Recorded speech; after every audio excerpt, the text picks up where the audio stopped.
What's going on, everybody? This is live stream 48, and we got several topics of the hour tonight. So we got 3 of them. Hopefully we get through all 3. I'll try to keep an eye on the clock and ensure that we do tap all 3 of these subjects. But the first one is a tank deal with Ukraine. The United States, along with some other NATO countries, I believe, are sending main battle tanks to Ukraine. I presume just giving them to them. So we're going to kick that around. I know the U.S. is sending them 30-something M1 Abrams. I'm sure those are probably the ones that the Marine Corps had to give up a little bit ago. So we'll talk about that as topic number 1. Topic number 2, civilians.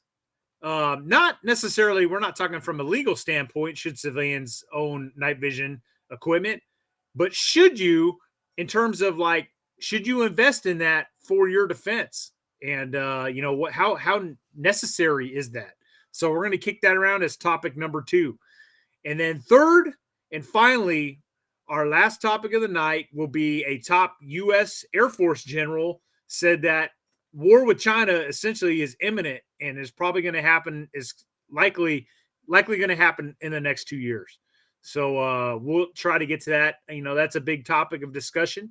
And we got a big night tonight. So going around the horn, introducing everybody tonight. First and foremost, we got Les with Pegasus Test. That is his YouTube channel. Be sure to check him out.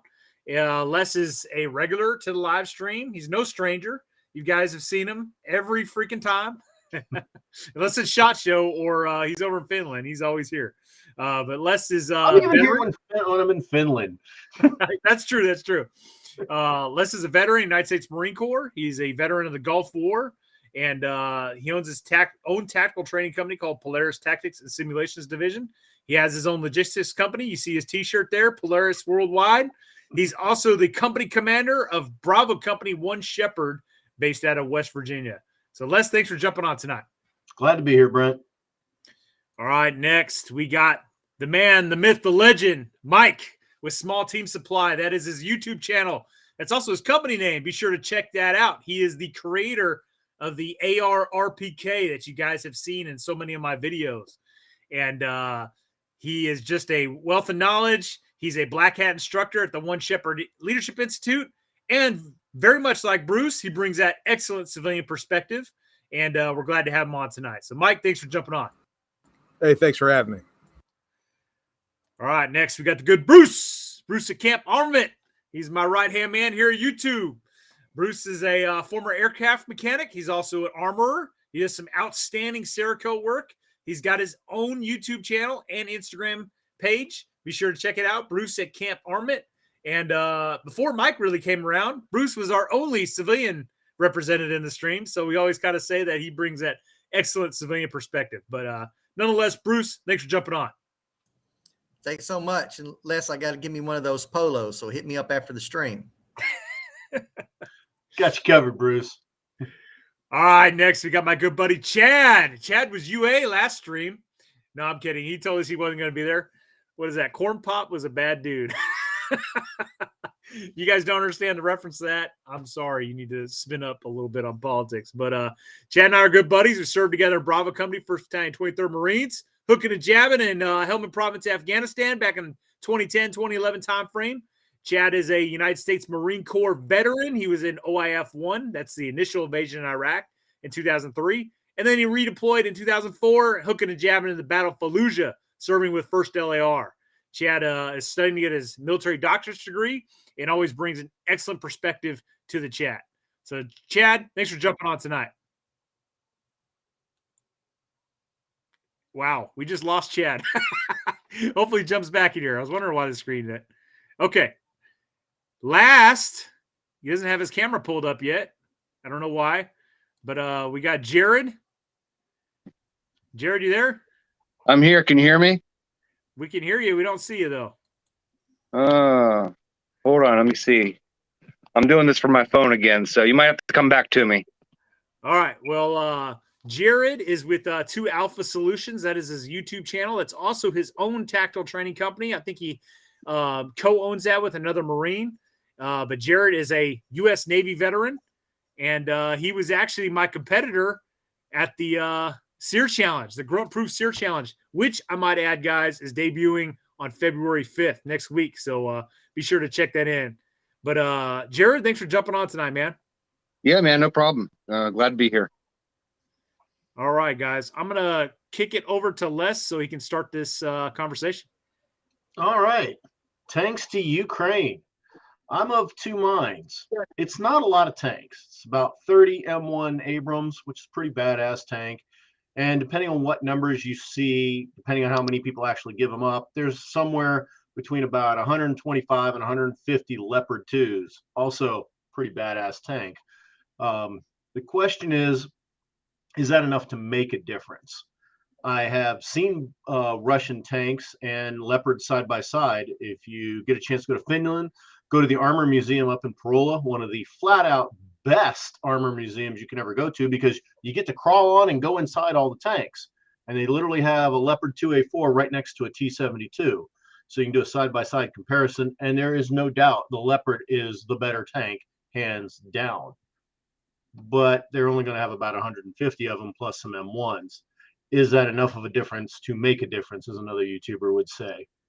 On the other hand, I also remember when I got to the early days of Desert Shield, like August 8th, 1990, and we were informed by our leadership that the only thing standing between us and 5,000 Iraqi tanks was a mechanized brigade of the Saudi National Guard, because all our Marine tanks were still on the water and weren't going to be there for a while. Suddenly, a bunch of crappy T-55s seemed really scary. So it's going to be interesting to see what difference, if any, these tanks will make.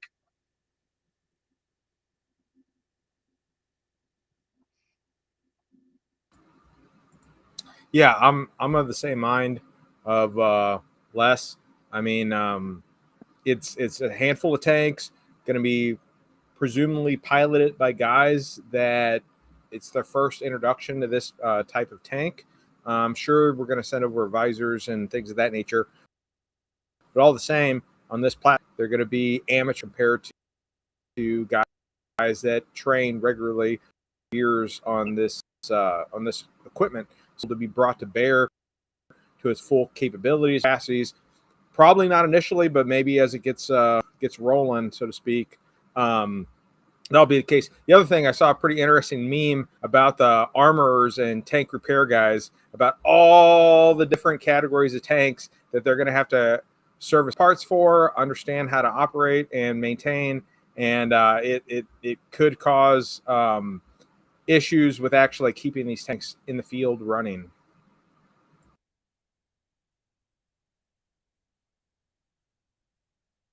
Yeah, now that's a good point, and that kind of touches on a little bit of where I was going to go with this, because I might have a slightly different take on it. Look, the United States was very clear that we were not going to send tanks to Ukraine. Germany was very clear they were not going to send tanks to Ukraine. Until what happened? What changed that? Putin came out and said, you guys better not send tanks to Ukraine. And in about 3 days, both the United States and Germany had already promised tanks to Ukraine. Not a significant amount. 30 from the U.S. Ukraine can lose 30 tanks in a week. So that's not a serious number. I don't know how many Germany's now dedicated, but whatever it is, it's not going to change the direction of the war one way or the other, not with those lower numbers. It was simply because NATO and the United States cannot, and apparently will not, be bossed around by Russia. And when they say don't do something, just like that asshole kid that we all knew, we're going to do it. We're going to say, you don't tell us what to do. You're not the boss of us. And if you tell us not to do something, we're going to do that something. We're going to step right over that line and say, now, what are you going to do about it? And that's essentially what we've done. It's come down to a member measuring contest between big boys. And to be honest with you, I kind of like it. It reminds me of the 1980s. All right, I got my Wolverines t-shirt I'm about to dust out and put on, because this is the kind of America and the kind of NATO that we grew up with when I was a kid. A lot of people are scared to death of this right now. I'm not. We went through this. I lived through this. I grew up through this. So I think that that's all that this is. I wouldn't be too worried about it. I know some other people, some commenters have said, "Oh, we're involved in the war now." Guys, 30 M1 Abrams is not going to have nearly the impact of the HIMARS systems that we're sending over there now. It's not going to have nearly the impact of the satellite imagery that we're giving to the Ukrainians right now. That is far more effective and is killing far more Russians. So I wouldn't be worried one bit about 30 Abrams going over there. Now, I do want to reserve the right to come back and change my position, because I understand that 3 months from now, we may all of a sudden say, okay, we've got a production line of Abrams going over there. And Germany may be doing the same. And I would be really surprised if Poland's not right behind there.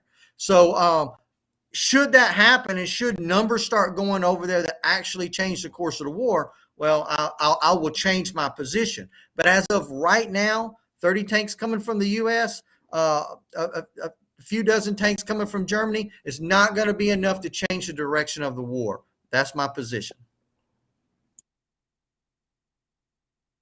Hey, Brent. So I don't have a whole lot of, if any, experience with armor. My experience with armor is running around base in an old broken down Humvee, and running around the jungles down in South America in a beat up Toyota truck with Columbia Nationals. So I'm not going to have a whole lot to add to this segment of your live stream here. So I'll go ahead and turn it back over to you guys.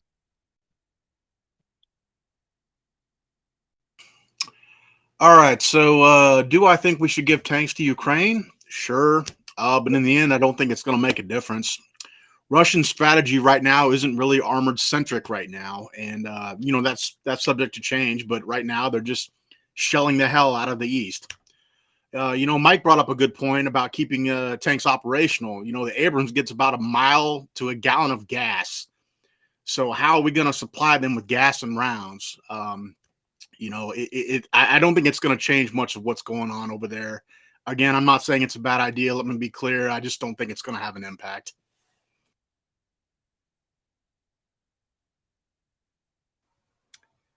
All right, my 2 cents on this. So, generally speaking, a tank is an offensive weapon, although, it can be used in a defensive role, but it's generally an offensive weapon.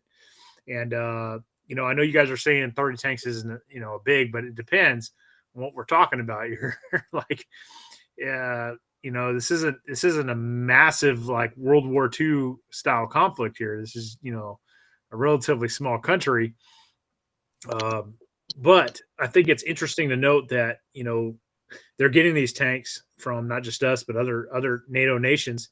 And, what do they have in store? Are they going to try to retake the lands that have been taken by the Russians? I think what's, very interesting is you've heard time and time again, oh, tanks are obsolete. Tanks are obsolete. We've actually had a whole live stream dedicated to this very topic. And I think the consensus was, no, they're not obsolete. That saying is kind of overplayed. As far as I know, Zelensky's been asking for more tanks from the get-go. So, if tanks were obsolete, then they wouldn't be asking for them. Now, are these loitering munitions a big threat to armor? Yeah, absolutely. But there's also countermeasures. So I'm interested to see how this unfolds. Once the Ukrainians have these tanks and they're trained up on how to utilize them, especially like what Mike mentioned, all this armor from all these different nations. What do they have in store here? Are they going to launch offensive operations? I think that's going to be interesting, and I'm very, very interested to see how this all plays out. So I'm going to open up the floor so we can kick this around, guys. Well, I'll kick it off like always, since that's tradition. Will the numbers of tanks we're talking about initially make a difference? You can make 2 arguments. If you use the argument of 73 Easting during Desert Storm, where you had this ridiculously well-trained force who knew how to use their vehicles backwards, forwards, square, and round, yes, you can fight the perfect battle, and M1 slaughtered T-72s at range, taking no casualties on their own from the enemy. So in that scenario, yeah, 150 plus tanks is going to make a difference eventually. The thing is, I don't think the Ukrainians will ever get to the training level that Eagle Troop 2 Cav was at that time. And that's the difference. That level of training was even unusual for the U.S. Army in the 1990s. So I don't think it'll make a difference other than the tanks exist. Because the tanks exist, the Russians have to deal with them, and they become type of a fleet in being, kind of. The fact that the Ukrainians will have those tanks means the Russians will always have to deal with them in their plans. And that might be the whole ploy right there anyways. I want to add one more thing, which I should have just mentioned, but I got reminded when I saw a comment. I'm more personally concerned with the dwindling stockpiles of U.S. armament. Where do these tanks planes at? Were they pulled from active duty? Were they pulled from the stockpile of Marine Corps tanks that we had to divest of? Because I don't know the answer to that question. What I do know is things like artillery rounds and other munitions that we've been sending over there at the cyclic rate, that is absolutely cutting into our stockpiles. And I'm concerned for that. I'm not opposed to sending weapon systems and munitions to Ukraine, but at the rate we've been doing it, now it's it's cutting into our capability. And our third topic tonight about possible war with China in 2 years, guys, we are not going to be able to replenish all this in time significantly, potentially, to face a near peer to peer threat. So that's one of my biggest concerns about all this. Well, I think the real question is, what is Ukraine's strategy? What exactly are they going to use these tanks for? So far, they've been fighting a defensive war, and for the most part, it's been working, with a few exceptions. But I mean, again, what are they going to use these tanks for? So I've got an article pulled up. Russia seems to be employing a strategy reliant on air power and indirect fires. They are basically shelling the shit out of everything. And I don't think we're really going to see any big tank battles, or even having a tank is really going to have some strategic impact of sorts. According to Reuters, a recent report from Reuters, Russia is making incremental gains in the east. So are they going to be using them in a counterattack mode or what? Ukraine really doesn't have the manpower, I would think, to upkeep armor or employ armor, or we'd have to send, groups over there to train them on these different weapon systems. I really don't see this panning out. Well, the answer to that will be is when we start seeing groups like MPRI and Armor Group and Triple Canopy start getting contracts to maintain those tanks. Yeah, there's no reason. I'm going to bounce around here a little bit, but there's no reason why that's not exactly what will happen. And Les is our logistics guy, but where there's a demand, there will be a supply of labor. When they start going around to former tank mechanics or even American companies that have trained and employ tank mechanics, tank construction, things of that nature, tank technicians, those people will go to where they need to go to service that equipment, whether it's Poland or whether it's Ukraine. I will say this, and you guys have touched on it, but it was one of my points, which was the logistical side. And this goes back to my initial point. I don't think Ukraine really wants Abrams tanks. I don't think they really want Leopard's tanks. If they could have been outfitted with either one of those prior to the beginning of the war, absolutely, sure, why not? It's a superior tank to the T-72. However, they're already trained up on the T-72. They already have repair facilities in place repairing T-72s, bringing damaged T-72s back, whether they're Russian or they're Ukrainian, repairing those, retrofitting those, and getting those back out to the front. They have perfected that technique of repair. Throwing in a brand new tank that has zero compatibility of parts, that does not work the same as the others, and expecting all of a sudden now we're gonna and has different ammunition, has different parts, track links, everything that they need, and saying, okay, we're also going to now create a factory while we're under the attack of Russia to service Abrams. And now we're also going to create a factory to service Leopards, or whatever the case may be. I think that's a bit of a bridge too far. It doesn't make sense unless we go back and look at what I initially said, which is this is just a feel-good measure. Russia said don't do it, so we did it on small numbers. We as NATO or the United States, if we want to supply Ukraine with tanks, would be far better off getting T-72s from around the world, and there's plenty of them out there. There's plenty of countries that says we'll send 5,000 T-72s if you'll replace them with a Leopard, or if you'll replace them with an Abrams, and we'll also help pay for that. Now, that's the way to go from a business perspective if you want to do it. We fire up our Abrams facility. German fires up their Leopard facility. We hire a whole bunch of Americans working 3 shifts a night with overtime on the weekend. We start churning out these vehicles. Now we've got our war machine on good footing, which helps address Brent's question of are we resupplying tanks? We're giving these countries that are friendly to us more modern NATO-style, Western-style tanks. We've done that since the beginning, since World War II. We've helped other countries just like Russia has. We've teased them to come over to our side by giving them military equipment, whether it's India or it's some African nation or whatever the case may be. And then they send all their T-72s over to Ukraine to be retrofitted, and Ukraine gets tanks that they can actually use without having to deal with a logistical nightmare. I just think that either, and a lot of you think this, NATO's stupid, the United States is stupid, and we're making a big mistake. Okay, that's a valid point.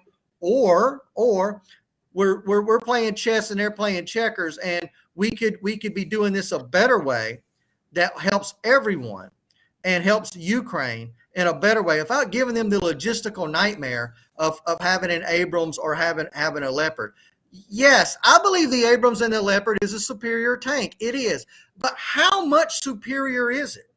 If we can retrofit a T-72 with the same night vision capabilities and the same thermal capabilities, the technological capabilities or electronic capabilities similar to that of an Abrams or a Leopard, and still have the standard old maintenance capability that's fairly easy to work on. The thing will burn anything. It'll go anywhere that the T-72 has. Listen, if I'm a country in the situation that Ukraine is in, that's what I'd rather have.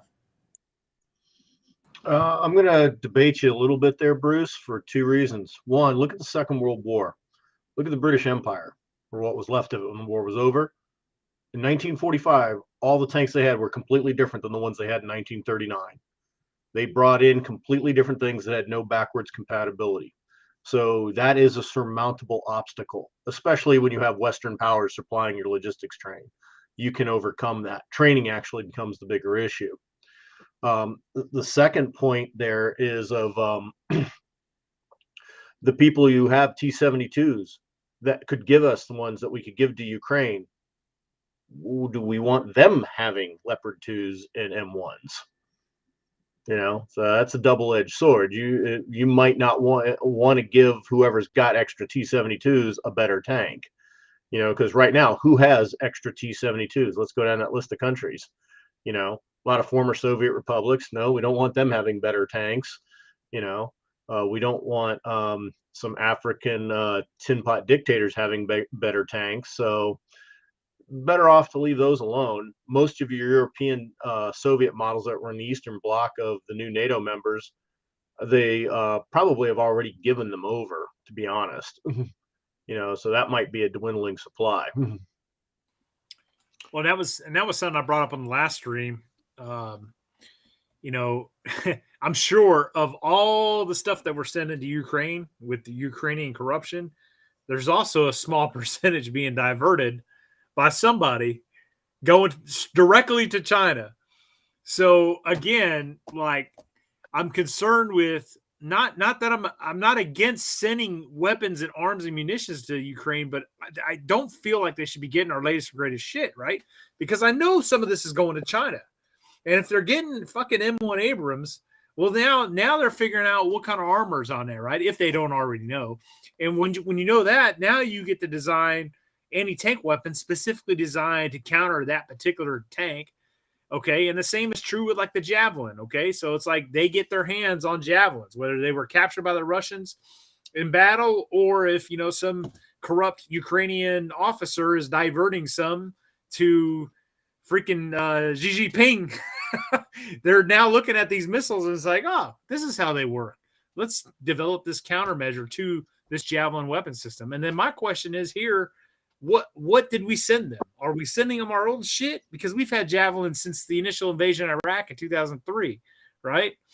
Or are we sending them, or you know, our current issue shit? Like I hope to God we didn't send them the latest and greatest, which I'm sure we did. Which that's what worries me. Yeah, that's an excellent point. That's one that I was actually fixing to make. By giving them an Abrams, you know, you would have to assume that, you know, not to mention what Brent was talking about, maybe some of this stuff might be going elsewhere because of the corruption of the administration, whatever. But if one of those gets hit on the battlefield or destroyed or whatever, that's going to fall into Russian hands. Do we really want that? You know, and here's a question for somebody, Les, you may know more about this than I do, but do you know what parts of the Abrams are still classified? I know that the armor, the reactive armor, I think is still classified. The max effective distance of some of the Sabo rounds might still be classified. That's some stuff we got to think about. You're absolutely right, Brent. I couldn't agree more. It depends which model of the Abrams it is, but the Egyptians have had the Abrams since the early 2000s, so that means China has one. Yeah, but that's what I was going to say, Les. Is it an export model though, right? Because like the Russians do this too. They build something and then they send it to who bought it, but it's an export version. So it's not the exact same as what the Russian military use. It's a little bit different, right? So it's like we may have sent Abrams tanks to Egypt, but they might not have had the same type of armor that Chobham armor that ours are outfitted with. They might have had a different type of armor added to them. No, it'll have Chobham, but what we tend to do is the U.S., regardless of the weapon system, if you're not NATO, what you do is you just get the old shit. So the people overseas that have M1s that are not NATO countries probably have the original M1s that were upgraded to the M1A1 standard or the early marks of M1A1s from the 80s. So it's Chobham, but everybody uses Chobham. The Leopard 2 has Chobham in it. Challenger has Chobham in it. So that secret's been long compromised. Guarantee you that. Yeah, I'm certain we're not sending them the top of the line in terms of technology, I guess I should say, or particularly electronics. I know we can just look at this with the HIMARS that we sent them, right? We've sent them HIMARS, but we've only sent them short range rockets for those HIMARS because we don't want them hitting the freaking Kremlin on Saturday when they get drunk and decide to take the war to the door. Now they're begging for it. They want it because they want to be able to accurately hit targets deep down in the south of Crimea and deep into Russia, if we're being honest, but we're not giving it to them. So right now we do have the ability to control that. Now, I think to maybe Brent's point, this is all sort of short term. If this war drags out for years, well, what's to stop them from developing their own rocket systems for HIMARS that are long range if they can get one and reverse engineer it, or whatever type of whatever that we're talking about here, increasing their capabilities and just circumventing what we want them to do, and they have a base unit in place that they can start adapting stuff forward. They need things though on the battlefield. They need things like thermals. They need the ability to communicate between tanks. They need the ability to communicate between drones and tanks. We've seen how critical and how productive that can be out on the battlefield just from this war, is having that communication and be able to see where your enemy is and how to maneuver on your enemy like a bird's eye view. That's phenomenally helpful. So, one other point I want to make real quick. One of the things that we are gathering when we're talking about giving away this equipment at the cost of someone capturing it, being able to reverse engineer it. But one thing that we're getting is testing. Real life testing. We all know there's no testing better than real life testing. If you want to develop something that's a medical technique, if you can test it on people, that's what you want to do. Morals set aside, right? That's the fastest way to start learning how capable something is. And we're doing the same thing with this equipment that we're sending over there, because we're able to, for the first time, not go out and test on some old rusted out tank hull that's out, in some testing ground going, okay, we think this is going to work. Just like with the M16, what did McNamara do? We adopted the M16 in Vietnam. It was relatively untested. And the first thing he did when he started giving those to special forces teams was go, what are the effects of this weapon? What do you think about this bullet? What is it doing? And they report back, dude, we're shooting them in the belly and it's coming out their neck. It is destroying them. It is utterly destroying them. And then the Soviets find their way into Vietnam and they start looking at bodies. They start studying what this round is doing. And what did they do a few years later? They adopt a similar round of their own, change the entire Soviet standard issue caliber from 7.62 by 39 to 5.45 by 39 for one reason. Why? Technology, what the M16 was doing with its 5.56 round. But getting that on-hand information straight back from the battlefield is important. We can now look, we have no question. We know what these different weapon systems are doing to Russian tanks. We've got Ukraine hooking a cable to one of them, dragging it back to Kyiv or Lviv or wherever. We've got advisors opening the hatches up and go, look what this did to those people. We can see it in almost real time. And that is good information to have. Oh, yeah. I guarantee you a T-72 or a T-80 that's been knocked out is in somewhere in the continental United States. It's been knocked out since this war began. Guaranteed. I've guaranteed all kinds of battlefield wreckage has made its way back here and has all kinds of really cool nerds pouring all over it to find out what they can find out. Yeah, I mean, but go ahead.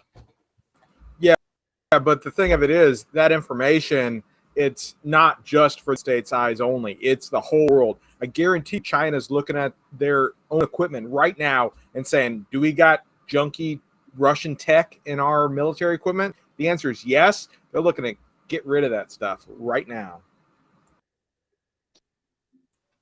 All right. So what I was going to say is great point, Bruce. The testing, right? We're seeing firsthand that the Russians are reacting, right? And vice versa, obviously. But look what we've already discovered. Hey, Russian grunts have fucking,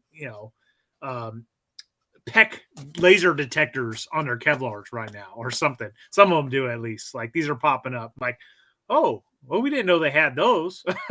You're right. So it's just like how the Chicoms and the Russians sat back and watched us during 20 years of GWAT and how we reacted to IEDs and, other things that were transpiring on the battlefield. We're watching a full-blown, real freaking near peer fight going on right now, where we're seeing all these weapon systems face off against each other, and we're seeing a lot of our own stuff and how well it's doing. Guys, right now in Ukraine, with all this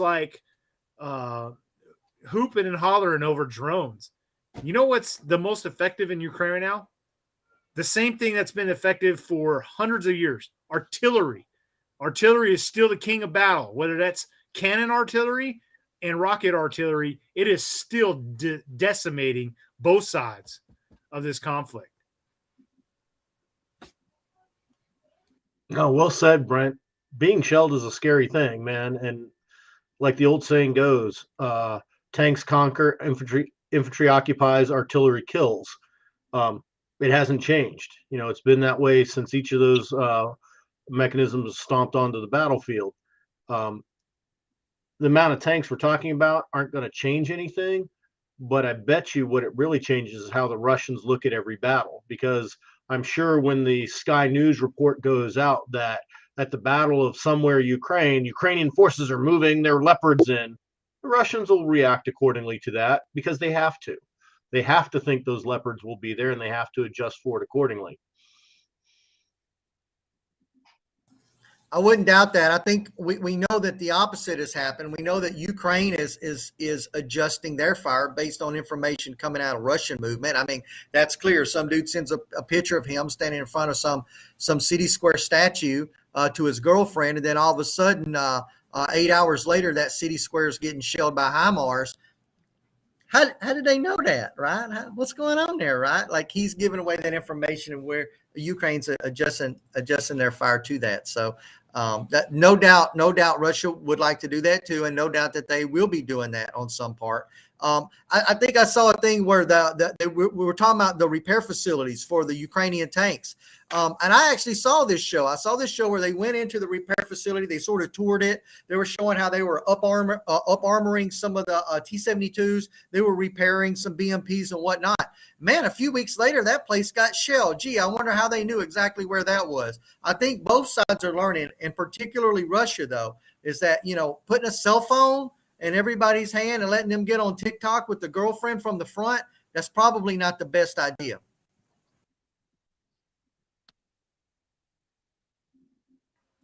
Chad, Jared, where you guys at? Let's hear you. I'm here. Go ahead, Chad. I think Jared is enchanted by the chat. And yeah, it's crazy out there, man. It's cowboy world over there in the chat, that's for sure. Yeah, you can get sucked into that pretty quick. Yeah, I'm just going to go back to my original comment. I don't think anything much is going to change. But I'm going to change gears here for a second and talk about, what should they do? What should be the course of action now? And remember, Clausewitz said war is politics by their means. And what matters in the end is political victory, not military. In other words, military operations are a means to an end, a political end. We also understand that, everything Ukraine frees up, everything every bit of soil they push the Russians out of is a political victory. For Russia, it's the opposite. They can gain territory, but it's not a political victory for them because they're so hated on the world stage right now. I don't think they're going to have many friends left after this. I think Zelensky in the West should be focused on the instability inside Russia right now and attack Putin that way. And I've kind of said this before. And now, what that may look like is anybody's guess. But I've got an article pulled up. Brent, if you can share my screen.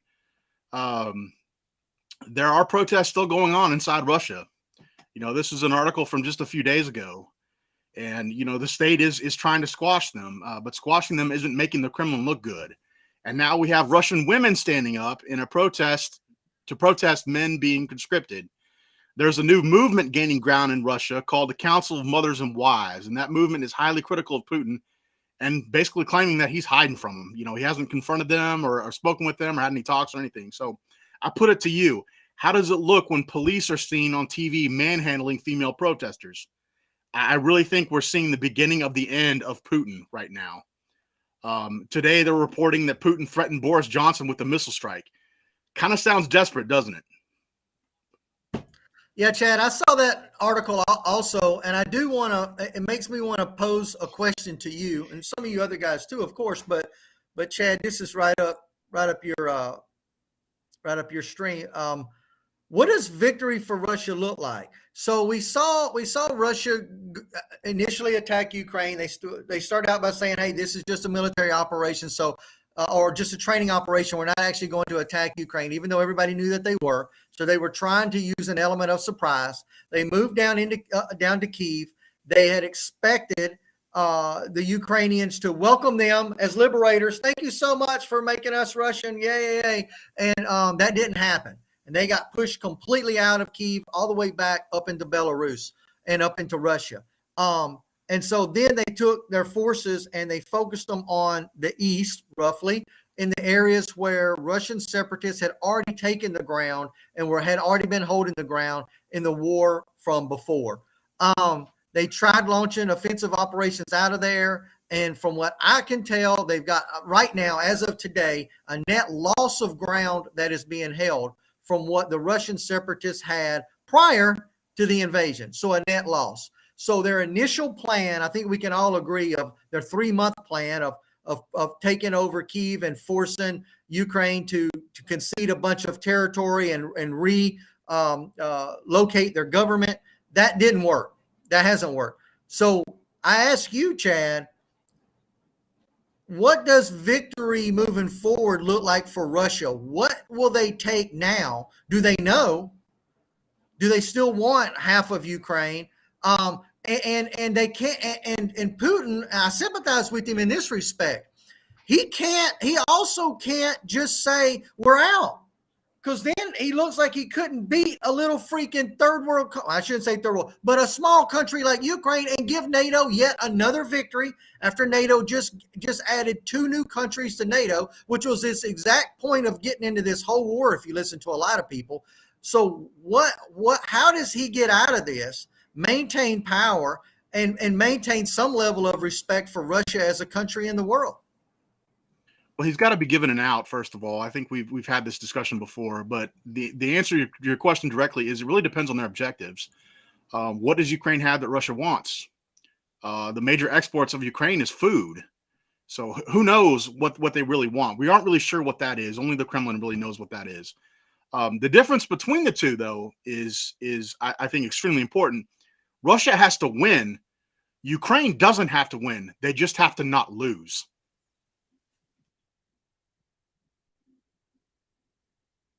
Good point, Chad. To simply exist is enough for Ukraine. Long as they exist, a little sliver of land, they're good. Now, for what it's worth, to me, what I think Ukraine might do with these things is clearly every action they've taken is about taking the Crimea back. All their operations, all their shaping operations they're doing is about taking the Crimea back. That's probably the real thing they want to do with those tanks. And you know what? If they take the Crimea back, that's the big finger in Russia's eye. They'll get Donetsk and Luhansk by default. Mm-hmm. Because then if Putin loses the Crimea, he loses the war. There's no way they're going to support him at home for that one. Mm-hmm. Yeah. So my opinion here is, Russia obviously tried to topple the Ukrainian government, right? And obviously they want a buffer. But I think what you're talking about, Les, like holding the Crimea, like having access to those vast naval bases and everything else, what they already have, it's just holding on to that. They probably have given up on trying to take over the rest of Ukraine. They just want to secure what they've already got. So in that case, I would almost argue that it's on Ukraine. If they want to win this war, they don't have to just hold out. They have to actually reconquer what's already been conquered. Russia is the one that's on defense. Well, Russia is the one that's holding firm. And strategically, you're absolutely right, Brett. My point by saying Ukraine just has to exist is that the longer it goes on and they exist, the more Putin is denied. The longer they deny Putin, that's a victory too. But yes, ultimately, they have to drive the Russians from their territory. And I do think that if they drive them out of Crimea, they will get the rest of it by default. One of the examples is they defeated the Russian Navy without having any ships, which is already an embarrassment. Russia really can't make any use of those ports right now. They've blown up the special bridge he built and stuff. So they're clearly doing shaping operations to isolate the Crimea and take it back. Yeah. And this whole point of winning or not losing, I kind of look at Ukraine much like I do Vietnam War. How did the North Vietnam win? By defeating us here in the United States politically.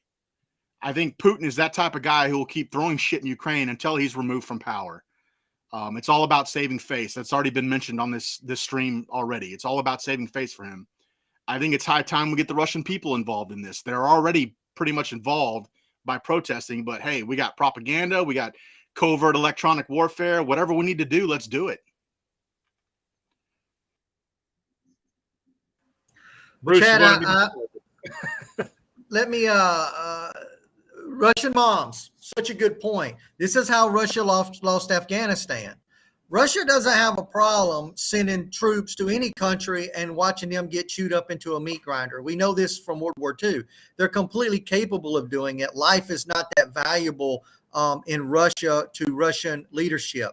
And Russia is not as responsive to its people as, say, the United States. All we need are a few rainbow-haired protesters to show up somewhere in D.C., and all of a sudden our complete war footing changes in the world. But Russia does have to respond. When they start arresting little fat Russian moms that have been eating potatoes all their life, it is not a good look for Russia. It does not bring the Russian population on to support the war effort. And it's very hard for me to judge what that looks like in Russia today because of all the propaganda that's out there and how much Russia is suppressing any negative stories about the population, protesting against what's going on in the war. But the more kids that come home missing limbs, the more kids that don't come home at all, the more questions these little moms start asking. There is a window for Russia, and the window's larger than those of the Western world to stay in a war like this, but there is still a window. And when we get close to the edge of that window, that becomes a political problem for Putin. The most important thing for a leader like Putin, or probably any leader in our country, is maintaining power as long as possible. Because if you don't maintain power, you're not in control. And if you're not in control, whatever your world plan is, your great vision is for the country, doesn't come to fruition, somebody else comes and takes it over. Second point I want, and this is a good one. You guys mentioned Turkey. I'm not sure if Russia factored Turkey in the way that they should have. But Turkey has got the Black Sea fleet trapped in the Black Sea, won't let them come out, won't let them go in. This whole thing keys all of these talking about taking over Sevastopol or Crimea or any of the coastal cities in southern Ukraine for shipping capabilities. None of that means jack if you can't get in and out of Turkey. That dramatically limits your naval capabilities if you're not allowed to go through Turkey to get out into international waters. And that's what's going on right now. Russia simply said, nope, you're not going to get to bring your ships in, and nope, you're not going to get to bring your ships out. Oh, NATO countries, y'all want to come in and out? Doors wide open. That's a problem for Russia. And when we start looking at naval stuff, which is certainly not, I don't know anything about naval stuff, but I know when you're in the Navy, you want to be able to take your boats where you want to be able to take them. And if you don't, then that becomes a problem because it neuters your Navy. And I think that's what we're seeing going on there right now. Yeah, his Navy's been taken out of the fight. You know, they are a non-player, and they lost to a guy who has no ships. Hey guys, so we're at 47 minutes. I do want to transition because we have two other topics to hit. So just real quick, go around the horn, starting with Les. I forget it's reversed. So starting with Les, just final comments on this topic, and then we'll transition. I'll lead us into the next one. Go ahead, bud. Yeah, so I think we're all in agreement that less than 200 tanks are not going to swing the tide of battle. It is creating a force in being that Russia now has to compensate for in all their planning. But will it immediately change the balance of power when the fighting season comes in the spring? No, not at all. Agreed. Agreed. I'm really glad I was able to contribute to this part of the live stream. But just wanted to touch real quick on what Bruce said earlier is the technology that's being played with over there. It's almost like they are in the very birth of a fifth generation type war. And a fifth generation type war can encompass so many things, but the technology and the AI that goes into it is going to be playing a factor here. And we're learning and gaining a lot of knowledge on how that's going to be played out in the future. Yeah, I don't really have much to add on that. I did see a comment earlier that said Russia or Putin had like 81% approval rating. Yeah, I'm going to call bullshit on that. I want to know your source.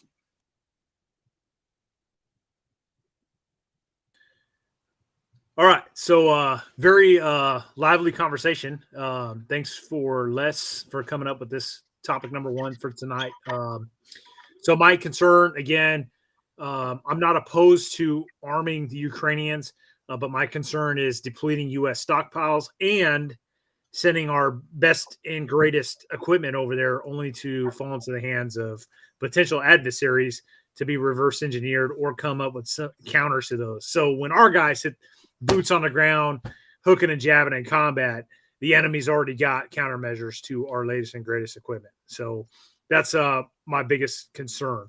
I think what the other guys already said, seeing real time, near peer threats fighting each other, particularly with our equipment against theirs, and seeing how it performs, getting these TTPs, these lessons learned, and it's not costing American lives. There's real value in that.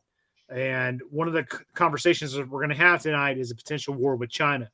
And, there's no doubt in my mind that if war breaks out between the United States and China, the Russians aren't helping us. They're helping China. All right.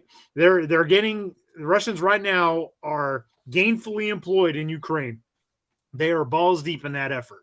And they are getting supplies from North Korea, from China, and not us. Okay. So if war kicks off between China and the United States, the Russians, no doubt, would be assisting the Chinese. So, in my opinion, them bogged down in Ukraine with a looming war between us and China is not necessarily a bad thing. So, there's that. Okay. So, with that being said, guys, I want to transition into topic number 2. And topic number 2 is, again, another less derived conversation, but the necessity for civilians to be equipped with night vision. So as far back as recently, actually, as more like about 4 years ago, when I first kind of got in the night vision game, it was unbelievably expensive. It's still unbelievably expensive, but there's no question from when I first got involved with like One Shepherd, for instance, and now the prices have come down significantly, and there's more stuff that's coming out that has made it more affordable. Well, obviously, I'm sure we'll dive into this and talk about this, but the necessity for civilians, armed prepared citizens, to be equipped with night vision. So let's kick that around. And as tradition states, first runner-up is Les. All right, I'll jump on this one since it was my topic. You're absolutely right about the cost of night vision. I got my first personal set back in 2005. It was a PVS-7 with a Gen 2 Plus tube, which was back then all I could afford because Gen 3 was available, but hideously expensive. And then I got my set of Gen 3s in 2021. Massive increase in capability. And Brent's right, price is coming down. I probably paid less for the white phosphor Gen 3s when adjusted for inflation than I did the Gen 2 Pluses back in 2005. One of the things that made me think about this being a great topic to talk about was what's happening with Psionics and HoloSun right now. For a while, Psionics has had the Aurora camera out. It's an $800 digital night vision, so it's completely unregulated. It has some interesting capabilities in it. It's about the size of a PVS-14, and while its capability at best is roughly Gen 2, although under certain conditions, I would say it's even better than a set of Gen 3 14s. That capability drops off massively and quickly down to the point it falls below Gen 2 capabilities. However, it indicates where technology is going, and the fact that it's only $800 and you have a usable form of night vision is interesting. The second generation of that just came out at SHOT Show called the OpSyn. It's made as a helmet-mounted night vision sight. They're saying Gen 2 Plus capability, and for about the size of PVS-14 and a cost in the low 2000s, you have digital night vision, which is also a camera, which also gives you a heads-up display with your GPS coordinates and compass bearing on it, and it's not regulated by the government. That's got something interesting going for it, and it has a way of putting night vision into civilian hands. The real question, like all things in life, do you need this capability? And if you want this capability, are you willing to train and become proficient with the capability? Hey, real quick, before I go on to the next guy, I just want to address this. There are super chats enabled, okay? And I appreciate your super chat, but if you're going to do a super chat, please relate it to the topic we're on. We'll get to China, okay? But even if you do a super chat, we're not going to change topics just to address that, okay? So thank you. So to quote the late James Yeager, if you already have more than one AR-15, sell it and buy yourself some night vision. That being said, as I see it, night vision, where it has the most advantage is in maneuver, right? So if you're working as a team, you need to have at least one person on your team to help guide you. That reduces your sound and footprint, your signature, right? But you can still be extremely effective with a lot white light, arguably maybe more effective than night vision, depending on circumstances. So while I do believe it's important to have being part of a well-regulated militia, I do think it's not entirely necessary for everyone to have it. It might be a goal for you to get to or obtain, but it's not. But just because you do not vision, that doesn't mean you can't.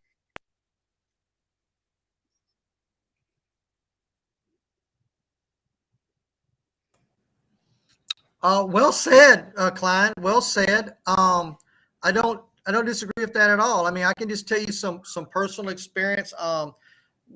My brother and I went in and we bought a set of Raytheon thermals. It cost $7,000. We then bought an ATI Thor, which was a weapon-mounted thermal, which cost about $4,000.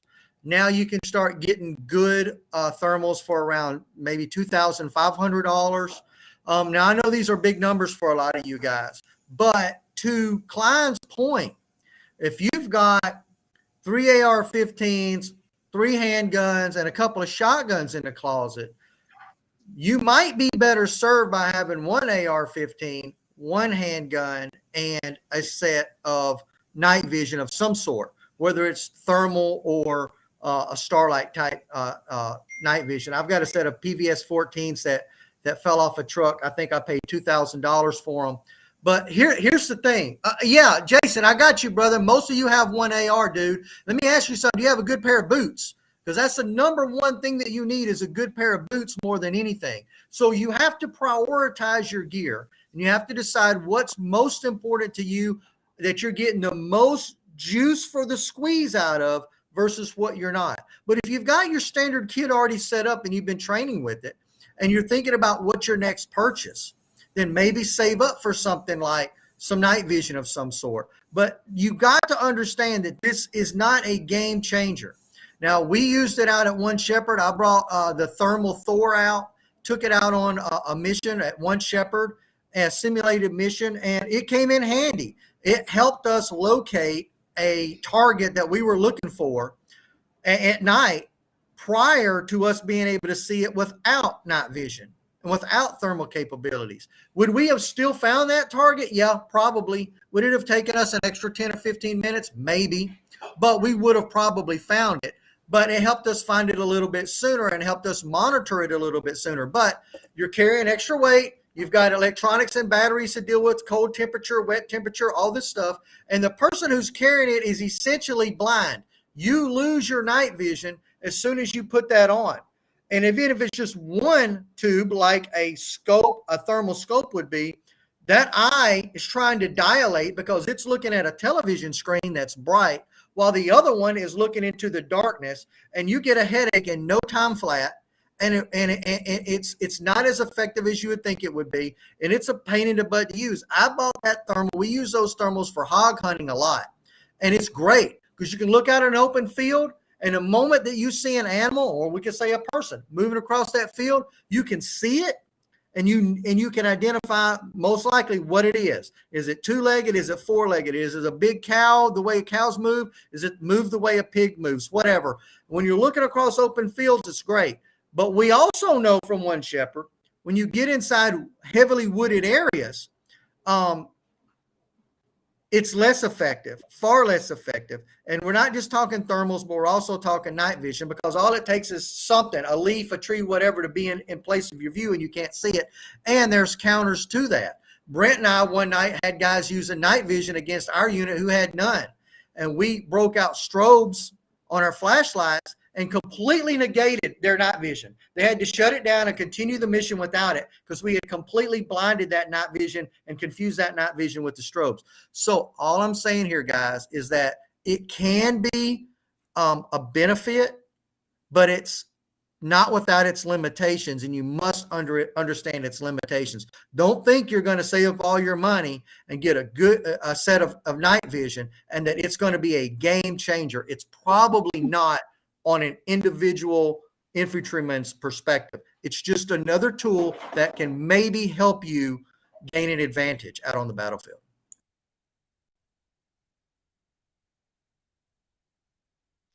So I think night vision for civilians is a good thing, but like with anything else, you need to be able to train with it. If you don't train with it and you're not proficient with it, it's not going to do you any good. If you've never shot night vision, your AR through night vision with nods, it takes a special skill set to be able to do that. You also need to be able to identify friend and foe. You need to have target identification as to what you're shooting at. It might not be the enemy you're shooting, or it might not be the intruder, or whatever it is. You might be shooting a friendly, and that's part of the training. You need, with the training comes responsibility, just like with your rights. So if you're going to get it, you need to be able to train with it, and train with it properly, and train well.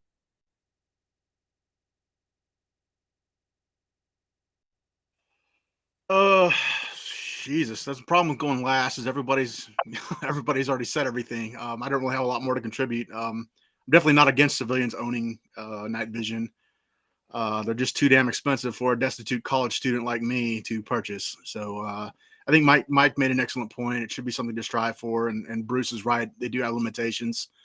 But seeing the dark is definitely a tactical advantage. So.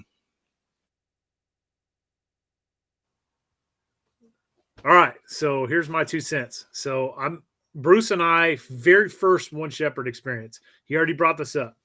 One side completely outfitted with PVS 14s, or at least at a minimum, they might have had 1 or 2 guys that had like some Gen 2 stuff, but all of them, the rest of them had Gen 3 PVS 14s at a minimum. Our side had nothing. This is again my very first field training exercise at One Shepherd, and the patrol leader at the time did not check out anything, and I didn't personally own any PVS 14s or any night vision for that matter. My thinking at the time was, hey, I get issued night vision in the military. Like, what do I need to buy this in the civilian side of the house? Let me tell you guys how that all played out. We lost a lot of people in that simulated combat. All right. Kill to death ratio was at least 2 to 1, And we had to resort to using white light at night. But here was the flip side of that. They own the night. They could walk through the woods with IR light on. If you guys don't know what IR light, it's essentially having like a flashlight on while you're using night vision. Helps you see and everything. But the downside of that is anybody that's on the opposing side that has night vision can see that light, right? Just like as if you were holding a flashlight. But guess what? When your enemy doesn't have that capability, you don't have that worry. So these guys were able to navigate through the woods, without us detecting them whatsoever. And they launched a night attack on us, which was completely devastating to our side. There's absolutely 100%, without a doubt, a unbelievable tactical advantage to night vision. Yeah, you can't just buy it and instantaneously become a full spectrum night fighter. But it is absolutely, guys, a 100% tactical advantage having on your side. When you have an FTX at One Shepherd, I guarantee you, when you're the patrol leader, one of the first questions you ask is like, hey, who in the patrol has an NVGs?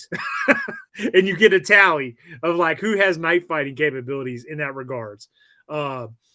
yeah, it's very expensive. Okay. I'm not sure what the going rate is on a PVS 14. I haven't had to buy one in years now.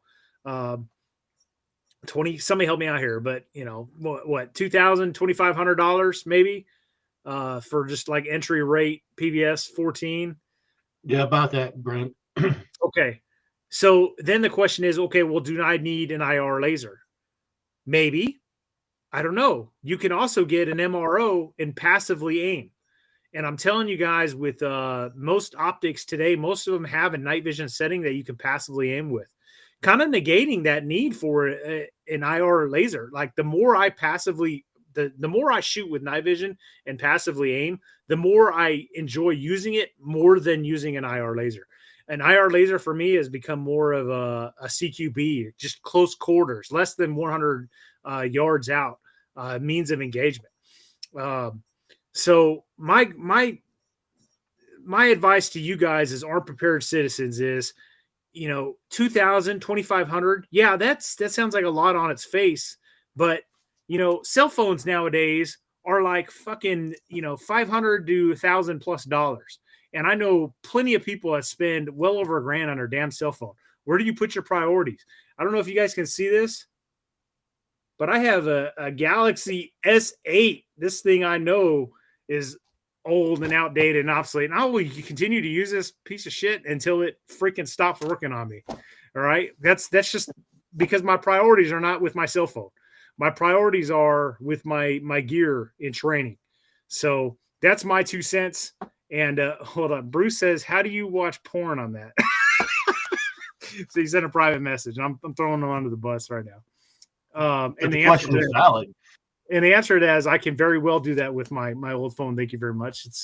It's old and outdated, but it still has that capability. Anyways, I digress. I think the tactical advantage, guys, to have a night vision is something to strive for.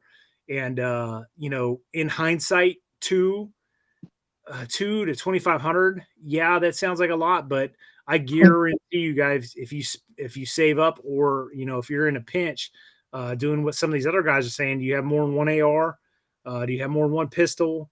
Guys, I think it's worth the investment in the long run, and you will be a better full spectrum warrior if you're outfitted with this stuff. So that's my 2 cents. Open it up the floor. Yeah, I'll jump in to follow you there, Brent, because the price of night vision, relatively speaking, is coming down. Like I was mentioning earlier, the Psionics products, they give you some capability. Also, when I was at SHOT Show, this new thermal sight that HoloSun's coming out with is amazing. It's about the size of an EOTech AA battery sized EOTech. It functions as a red dot, but it has an infrared capability in it. And they're talking an MSRP in the 1850 range, 1,850. So the street price is probably going to be 1,500. So you're going to get capability there. Is that going to be the most top of the line thing compared to like a $7,000 Reaper from Trigicon? Hell no. But it's going to give you capability you don't otherwise have. And when you figure a decent red dot is going to cost you in the $300 to $500 range, you're looking at that thermal capability about $1,200. That gets well into the realm of capability if you're on a really constrained budget. And Yeah, I'll say real quick, I didn't see his comment. Someone replied to it, but they said, basically you can't train with NVG. Guys, you can absolutely train with night vision. If you can afford night vision, you can afford training classes at One Shepherd. It's just that simple. If you've got a little extra money, that kind of extra money, then you can absolutely go to One Shepherd, and you will absolutely guaranteed have the opportunity to train with that equipment and be able to test that equipment sometimes inclement weather. You do something like go to an SNS Training Solutions class at a Winter Forge event. Yeah, you want to get snowed on, iced on, rained on, miserable weather conditions, and see what that night vision can do. There you go. There's your opportunity. You want to do it in more fair weather, hot weather, humid weather. You can do that in the spring, summertime in Missouri at One Shepherd. So, and that's just two that I'm aware of. I'm sure there's others around the country that I've not personally been affiliated with, but you absolutely have the ability to train with One Shepherd. Go ahead, Brent. Yeah, SNS Training Solution has a night fighter course. I think is like $300, a couple days. Yeah. I'll tell you what, And, some of the best training out there, though, also is just time under tension. Go put your nods on, mow your grass at night, walk around, walk your dog outside, play games in the house with your little AR-15, see how you can room clear, stuff like that. Just familiarization, right? Just time under tension. You got the thing on your face, do stuff with it. Do stuff, and guess what? You're proficient. Hey, the Russian over here is shitting on American equipment. I'm sorry, wasn't the roads going to Kiev just littered with old broke down Russian equipment? Yes, but it wasn't expensive, Brent. You missed the key word, expensive. But to Klein's point, another thing you can do, guys, if you're hunters, maybe you are, if you have the ability to hunt, take that stuff out hunting with you. Set up in the deer stand. All you need to do is get familiarized. How do you power it up? How do you power it down? How does it affect your eyesight? Use that stuff for scouting, just like you're when you're hunting animals, and maybe you're up in a deer stand and it's raining. Maybe it's cold. You can learn some of the limitations and get familiar with the capabilities of some of that equipment. You don't have to be at a training class. You can do this on a camping trip in your backyard, your back property. You can do this stuff at on a hunting trip or whatever the case may be, and at least get familiarized with the stuff before you go to a training class and look at two-legged creatures through that night vision. Hey, Yeah, Les and Jared, either of your two tactical training companies do night vision training? No, not I was right going to now. say. No, go ahead, Les. I'm sorry. Sorry for cutting you off, Jared. Not right now. Don't have a class out for it. But Midnight Brutality is coming up the second weekend in March, and it's a nods event. And you have the opportunity there to use your nods at distance at 200 meters. You will have the opportunity to do a CQB event with your nods. You will have the opportunity to fire from a moving vehicle with your nods. So if you want to train and test out what you can do, sign up. There are still slots available. So no, what I was going to say, Brent, is no, we don't do anything with night vision. I don't personally have any night vision capabilities right now. And just recently, I've been thinking about going into that realm, and it can be cost prohibitive. And I'm still trying to decide if I want to go that route or not. I think it would be a cool thing to do. But again, you have to train. You know, anything you do in this world, you have to train for, and that's the whole reason for my existence is to train. I don't know what I want to get. I don't know if I want nods, if I want a rifle mounted thermal or infrared or whatever yet. I don't know. I don't know enough about it. I was in and out of the service before night vision really got popular. We had it. It wasn't a huge thing then. So I'm in the very infancy stages of learning about what's out there and what's available and the tactical advantages of it. Yeah, and all I'm going to say to the entry-level night vision guy is, like, you don't have to get the latest and greatest shit. Like, you don't have to look like freaking Zero Dark 30 with 4 freaking separate binoculars going in different directions, right? I bought one PVS 14 like 4 years ago, right after the first semester. There was a reason I bought this stuff right after that first semester at One Shepherd, because it was a lesson learned to me, right? I felt so naked out there because I did not have it.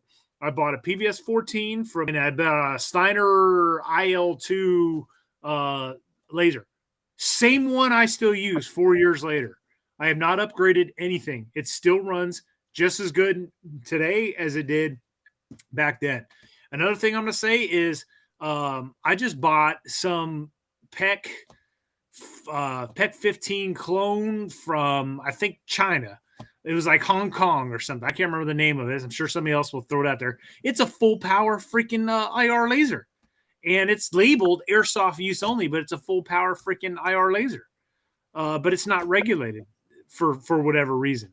So, I just bought it, just try it out, give it a shot, right? So hurry up and go out and buy them before they are regulated. Yeah, right. And before Yeah, that this, fell it in a was, lake, didn't it, Brent? I mean, yeah, before the whatever. FDA and a few other government agencies here. Yeah, but before this, it was the Russian one, right? Everybody was buying that Russian one, and then those dried up after the Ukraine conflict kicked off. So now everybody's like looking at this thing, and I bought it. It's $300, like full power IR laser. But this is the first like night vision purchase I've done since I first bought them 4 years ago. So what I'm saying, guys, is make this investment on the front end, and you're going to get years of service, years of use out of it. Buy once, cry once. But to your point earlier on, as you progress the thing, you kind of ditch the laser. I mean, the laser is kind of like if you're in a dynamic lighting environment where someone might flip a switch on. Yeah, okay, laser. Yeah, that's the way to go. But you're running your nods on your non-shooting eye, and that's how you're utilizing your laser. So if you do have contact, you raise your rifle up to your shooting eye and engage targets. But for general, let's say, light infantry work, man, just passive aim. Yeah, okay, there's adjustments you got to make, but you figure those adjustments out by just playing with your gear, like in your backyard. So it's not a big deal. Hey, I run my 14 on my dominant eye now for passive shooting. I always ran it on my non-dominant eye in the military years because we always used our PEC 16s. And, after starting to passive shoot, I run on my dominant eye, and I'm like, why haven't I been doing this from the get-go? So just food for thought for everybody. Yeah, absolutely. I was in the exact same camp as you were, because I think a lot of the information that's out there is predicated on like law enforcement door kicker stuff, right? And then when we're out there doing light infantry work, it's like, well, this may not be applicable for us. Maybe it's better if we do it this way. And that's where I think the passive aiming and things of that nature and these little minute adjustments to what is being promoted really makes a difference based off of the feedback and the use case of how you're actually employing your equipment.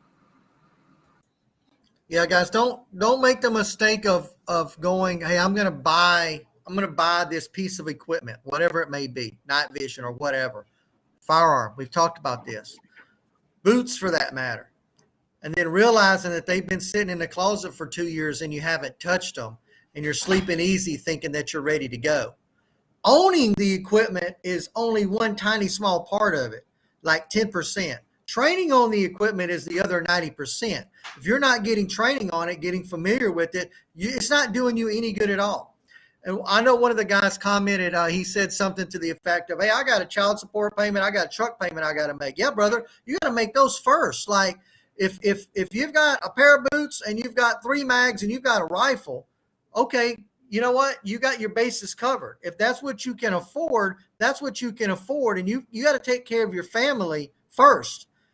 You've got some level of personal defense taken care of, and you're taking care of your financial responsibilities. But if you're that guy that's over on the internet going, man, I can't wait for somebody to I can't wait for HK to release this new $1,200 handguard for this HK MR 556 I'm wanting to buy. Time out, brother. Time out. Okay.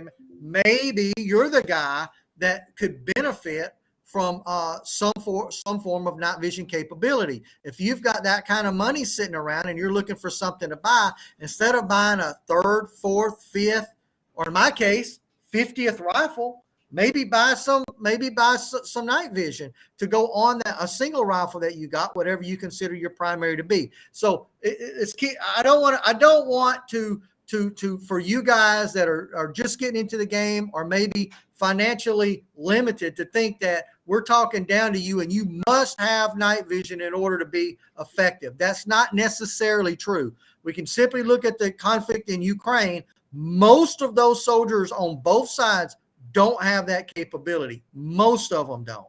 But it is a way to step your game up if you can afford it.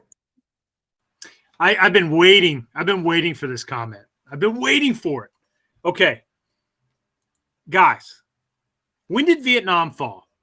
2 years after American forces left the country. When did Afghanistan fall? 2 years after American forces left the country. The whole time we were in there, both times, we kicked the shit out of the enemy. Okay? They did not take over the country when American forces were there. They simply waited for us to leave, and then 2 years later, they came in. All right? This notion that U.S. forces were defeated on the field of battle is 100% wrong. And if you think for a minute that the Viet Cong or the NVA or the Taliban or Al-Qaeda or the Iraqi army, for that matter, didn't want the same capabilities that we had going into that fight, you are freaking crazy. Yeah, Brandon, to that point, those of you guys with those kind of comments, you're kind of comparing a military versus a military. That shouldn't be something that matters to you as an individual.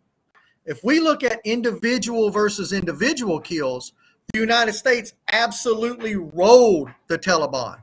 The United States absolutely rolled the Vietnamese, Viet Cong and North Vietnam. Those two enemies don't even dispute that. Okay, there's pits full of bodies of both sides of both of them today because of what we were able to do over there. They simply outlasted us, and then when we left, they moved in, exactly to Brent's point. But for you as an individual, if you want to extend your chances of breathing into tomorrow, if there's a conflict today, these are the kind of tools that you may want to consider having, because they will increase your chances as an individual when you come up against another opponent. If you have the same mindset and if you have the same level of training and you have this equipment and they don't, it will give you an edge. And it's definitely a force multiplier. It's a force multiplier, and then it also allows you to know whether you want to be defensive or offensive as well. Yeah, I mean, I'm telling you guys, you know, if you are not on the same side as I am on this conversation, you really need to go to One Shepherd and just do these force on force. I mean, it is eye-opening. If you go there without night vision and you go up against an opponent with night vision, I promise you, this is exactly what happened to me, guys. I'm not trying to be a salesman here. I haven't told you to go buy XYZ company night vision product. All right. I haven't told you to go buy XYZ company's IR laser or optic so you can passively aim. I'm simply telling you, I did force on force training with, at this time that I had like 17 years of infantry experience. Right. And, I felt naked out there at night because these dudes that had Gen 3 night vision of capabilities were maneuvering on us and you could not see them. There was zero illumination. Well, there was a little bit of illumination. There was enough that I couldn't see with my naked eye and they could see without any moonlight, and they were able to use their IR because we didn't have any night vision capabilities. So I do want to start transitioning into the next topic. So if we want to just go around the horn and close this one out, starting with Les. You got it, brother. Roger that, Brett. Yeah, night vision is a good investment. I'm glad I've invested in it. I'm glad I put the training effort into it. Brent is 100% right about One Shepherd. My first one, I went out. I didn't bring my nods because I just wanted to see what was going on. Regretted it instantly. Second time, brought out my nods, and Brent, you'll remember this because Brent had the only peck in our line and decimated the enemy. When they attacked at night, his combination of nods and pecks absolutely decimated the enemy. So after that, I went and got a peck. And then after that, I went and upgraded my nods. The more you train, the more you use them, the more you learn the capability, the more the value they provide to you. I would say, should you get it? Yeah. If you can afford it, yes. But if you're not going to put the time in to train with it, save your money, go do something else. Go check out my passive aiming night vision video on my YouTube channel. I touch on a lot of these topics and actually have video demonstrations you're seeing when you're equipment. So, but that being said, you know, again, if you got the funds or have means to make those funds happen by, you know, paring down your collection a little bit or whatever, maybe you should do that. If you have a buddy team or maybe even a larger team that you foresee yourself working with, yeah, maybe you guys need to pool your money and get one for the team. Because I'll tell you what, if one guy has this equipment, it's going to benefit everybody that you're going to be with. So just food for thought. Yeah, I completely agree with that, Klein. And I wanted to say this: when you find yourself going through your gear and your top 5 items, most needed, most appreciated items, are not firearm related, you've probably reached a level of training that that gives you some perspective as to what living out in the field and operating out in the field is like. We as Americans get married to our guns and our optics and all of this stuff, and because it's cool guy stuff, right? Like it's just the American thing to do, right? Own an AR-15 or whatever the case may be, whatever it is. But don't make the mistake of thinking that because you've got all this brand new gear you've had for 2 years and it's not even dirty, that you're ready to go when time calls. Your training is so much more valuable than all the equipment in the world, all the top of the line gear that there is. If you can do both, if you've got the gear and you're training with it and you find yourself over a period of time having to order new gear or having to send gear in to be repaired, well, then you're training on it on one, and 2, you've got good gear and you're probably where you need to be. But keep that in mind. If you're that guy, and I'm not knocking you because you're one of most of Americans, but if you're that guy that's got a bunch of brand new stuff in the closet, I know guys like this. They've got electrical tape on the shell deflector on their AR-15 because they don't want to get brass marks on it when they fire it. Brother, get some training and realign your priorities.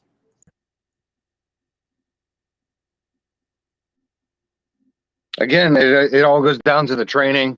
Whenever I do decide to get night vision capabilities, I'm going to be out in the backyard, out in the woods, bouncing off trees out there, because I want to be able to be proficient with it. I'm going to be out there doing night shoots with it in my backyard. Depending on what you get, you can fall into a deep hole. Now you have to get some kind of a helmet with a NODS mount on it. But pay your mortgage first. Pay your truck payments first. Put food on your table first before you dive into any of this stuff. And then when you do get it, make sure you train with it. Yeah, training is the constant theme here. I think everybody's right. Training with your gear. If you aren't training with it, like Bruce said, you're wasting your time. That being said, I think you should also train without them. You may not have them when you need them. Train for every type of operation. Yeah, absolutely. Crawl, walk, run, 100%. My next point: $500, guys. $500 is generally what it costs to get an entry-level AR-15 from Palmetto State Armory. $500 AR and a $300 optic from Primary Arms, and buy you a set of freaking PVS 14s. And there you go. Now you have night vision fighting capabilities. I would much rather have that set up than a Daniel Defense or some other super high dollar AR-15 and not be able to afford night vision. Okay. Until you have put yourself in a force on force environment where you're going up against an armed enemy combatant that is trying to survive and trying to eliminate you, and you feel that nakedness of not having the same capabilities as that opposing force, I'm telling you guys, it is eye-opening. So, don't even bother experiencing that. Just take my advice and save up. If you're tight on budget, like I said, I got an S8 Galaxy S8 cell phone. I think the current model is like S20. All right, where your priorities lie. If this gets the job done, if I can talk and text, and as Bruce pointed out, look up certain websites, then takes care of the problem. All right. It feeds the need. I don't need the latest and greatest cell phone. I'd much rather put that money towards an investment in night vision fighting capabilities. So that's my 2 cents, guys. That's my 2 cents, guys. And we're going to transition. We have one more topic to cover, and we're almost at the 1 hour 30 mark. Usually we try to go to 2 hours. So topic number 3 is going to be a top Air Force general, which was, I wrote this down. Hold on. He is he heads the U.S. Air Mobility Command, and he says that we will be fighting China in 2025. Now, Xi Jinping came out years ago and said, I want to modernize the Chinese military, and by X year, I want them to be the global dominant force in the world, okay? By all accounts, they are ahead of schedule, guys, ahead of schedule, far more than we ever anticipated. In fact, you know, you've probably heard this term thrown around quite a bit, not just in this live stream, but elsewhere with the Marine Corps Force Design 2030.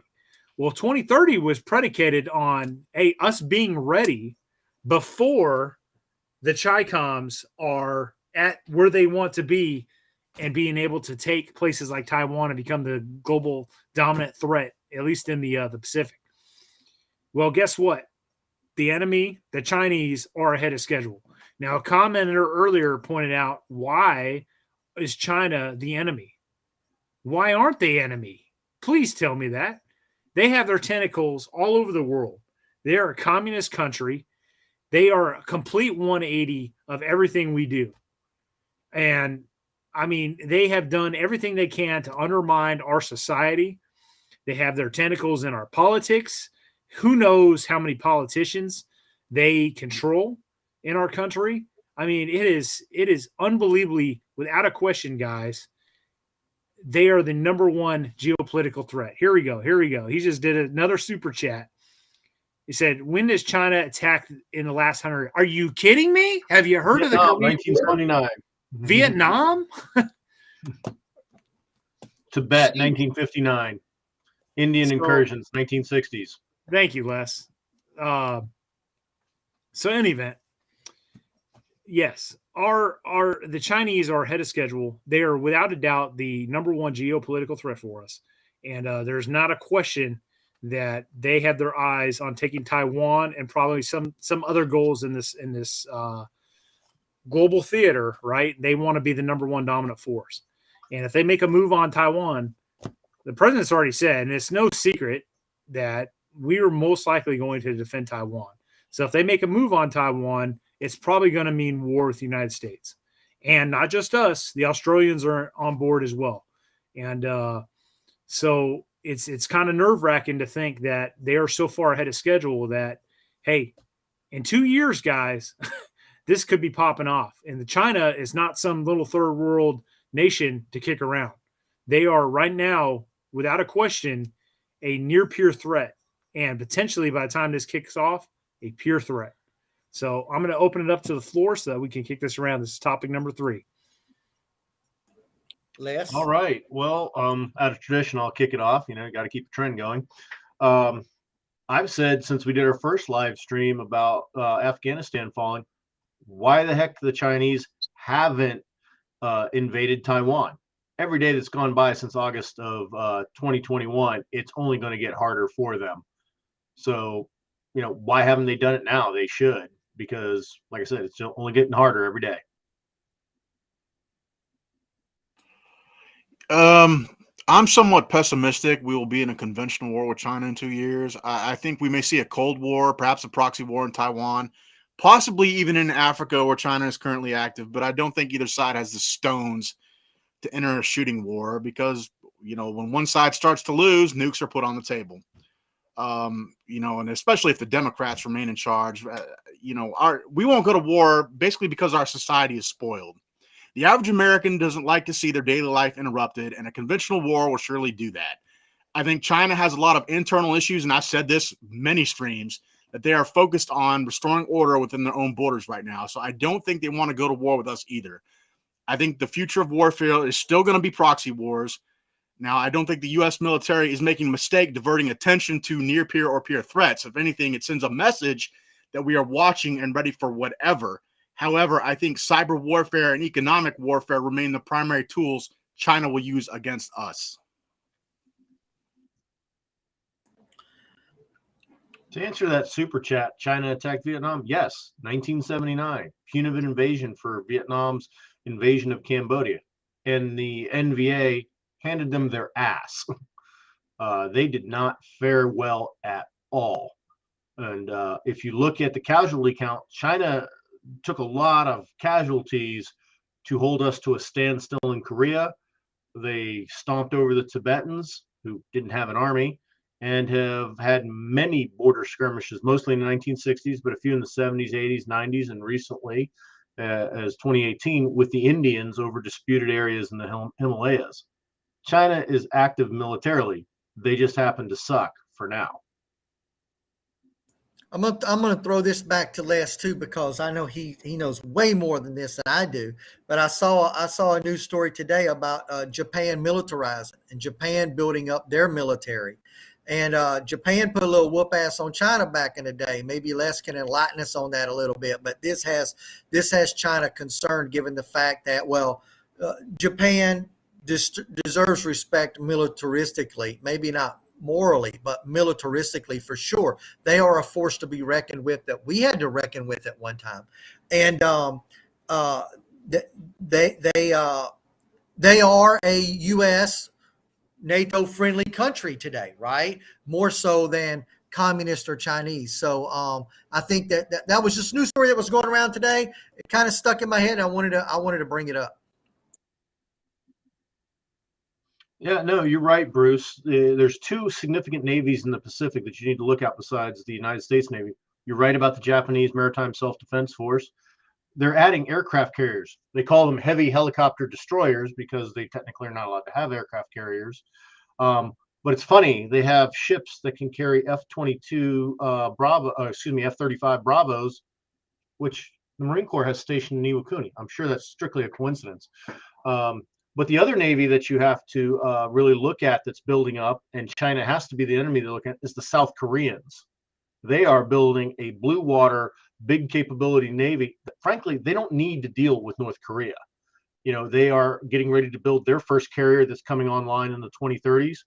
They have replicas of our Arleigh Burke class destroyers that actually hold more missiles than ours do. They started building their own ballistic missile submarines.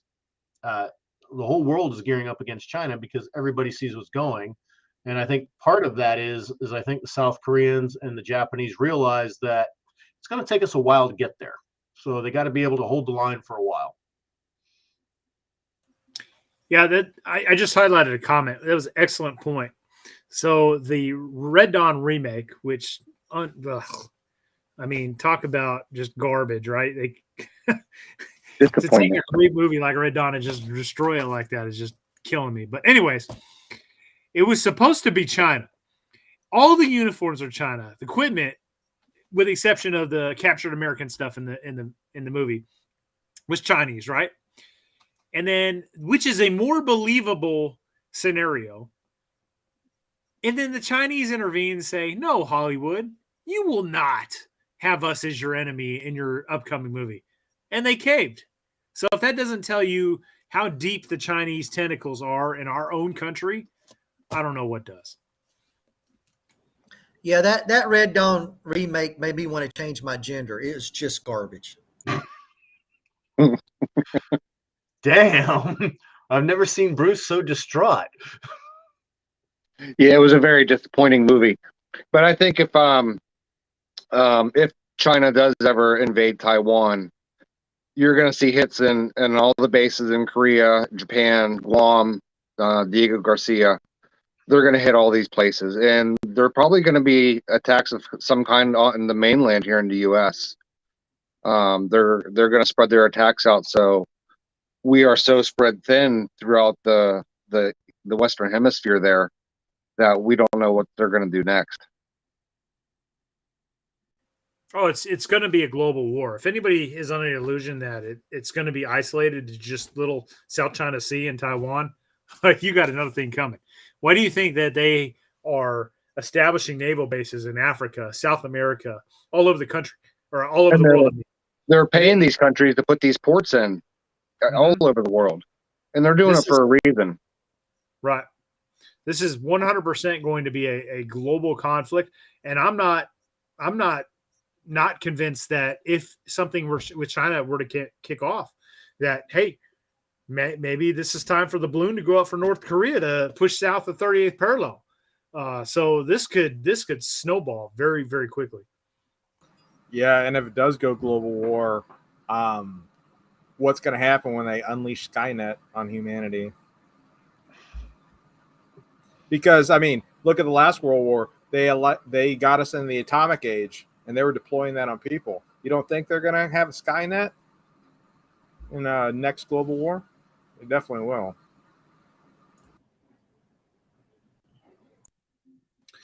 So the super chat from Salty Texas Trucker is pretty much restating Chad's point, right? Like, what does China have to gain? Well, you have to go back to their leader, right? What is he saying? He says he wants to be the number one superpower in the world, and you guys got to understand that they consider Taiwan theirs. They don't look at Taiwan as a separate country and its own entity. They consider it theirs, and the government there illegitimate, and it's rightfully theirs. And God help you if you stand in our way when we come to reclaim it and cleanse it of its capitalist heathens. So we saw that same thing, guys. We all have seen this same thing with Germany in World War II, right? They claimed the Sudetenland was theirs. They were Germanic people. They felt it was theirs. And when they were militarily strong enough to take it, and the world around them was weak enough or complacent enough to let them take it, they did that, right? They absolutely did that. We see this right now in Ukraine. One of Russia's arguments, I think it's BS, but one of Russia's arguments is that the people of the Donbass area are Russian in ethnicity or in at least in culture, and that they're saying this is our land. Yes, we gave it to Ukraine when the Soviet Union fell, but now we're Indian givers and we're going to take it back, and we're going to take it back by force. This is nothing new for countries. And China feels the same way about Taiwan. And, you know, I don't know the history of it. Les can shed some light on this, or Chad maybe, but maybe rightfully so. But we have such a vested interest in Taiwan right now, particularly with our computer chips and computer technology. We're not about to let that fall into the hands of China. That's ours. We want that. And so we're not going to go plant an American flag on it, but we're going to tell them, hey, we're going to defend you. We're going to protect you. We're not going to let China come in and invade you. And we're going to continue to westernize you in the way that we see fit. One more quick little point I wanted to make was that, and this is why China's really a threat. And this is to Brent's point with the Chinese leader. In the United States, we said this before, but the United States, really, we can only look 4 to 8 years in advance. When Trump was elected, how long did he have to get his plan in place and start making America great again? 4 years. At best, you get 8. And then most likely, 9 times out of 10, the political party that's going to win the next presidency is going to be contrary to all your plans. It's going to, if it's a Republican that's president for 8 years, it's going to flip to a Democrat and back and forth. We politically, as a nation, can only see max 8 years in front of us. China, they're thinking 100 years down the road. The Chinese leaders, he may be leader for life, but he's not even thinking about, okay, I got 40 years to get something done. No, he's making plans for stuff 100 years down the road, when 2 of his predecessors have already come into power because he died of old age. So that's a very different mentality than what we have. And it's an effective mentality as long as they stay on that same track to better China. I'll leave it at that. But that's something to think about. All I'm going to say is, you know, we heard the same thing about Ukraine. Like, Putin's not going to go into Ukraine. He's not going to invade. He won't start another war. And guess what? They tried to take over Ukraine, guys. So the same type of people are saying, the Chinese are not going to go after Taiwan. They won't do it. There's too much to lose economically and everything else. Well, look at the leadership. All right. If the leadership says go, we're going. I want to be the number one superpower, Taiwan. We're going to reclaim it, just like Putin said before going into Ukraine. We're going to reclaim this. It's Russia. We're one people. Well, they say the same thing about Taiwan and China.